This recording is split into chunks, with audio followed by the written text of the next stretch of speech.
விஷ்ணு மாயாதேவி அம்மனுக்கு பல்வேறு புராண கதைகள் சொல்லப்படுது.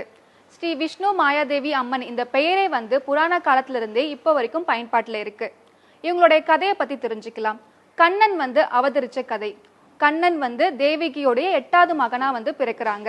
அப்போ இது கம்சனுக்கு தெரிஞ்சா கண்ணனை கொன்னுடுவாங்க. அதனால என்ன பண்றாங்கன்னா, ஆயர்பாடியில யசோதாக்கு பெண் குழந்தை பிறக்கிறாங்க. அவங்களுடைய பேர் மாயான்றது.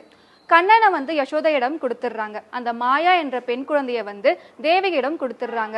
கம்சன் என்ன பண்றாருன்னா, இந்த குழந்தை தான் தேவகிக்கு உண்மையா பிறந்த குழந்தை அப்படின்னு நினைச்சு அந்த மாயா என்ற பெண் குழந்தைய கொல்ல முயற்சி செய்யறாரு. அப்ப அந்த மாயா என்ற பெண் குழந்தை ஆகாயத்துல தேவியா உருமாறுறாங்க. அவங்க என்ன சொல்றாங்கன்னா, கம்சா, உன்னை அழிக்கிறதுக்கான மகன் பிறந்துட்டான், அவன் ஆயர்பாடியில இருக்கான் அப்படின்னு சொல்றாங்க.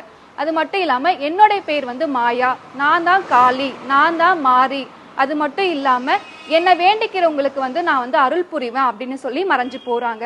இதுதான் ஸ்ரீ விஷ்ணு மாயாதேவி அம்மனுடைய வரலாறா சொல்லப்படுது.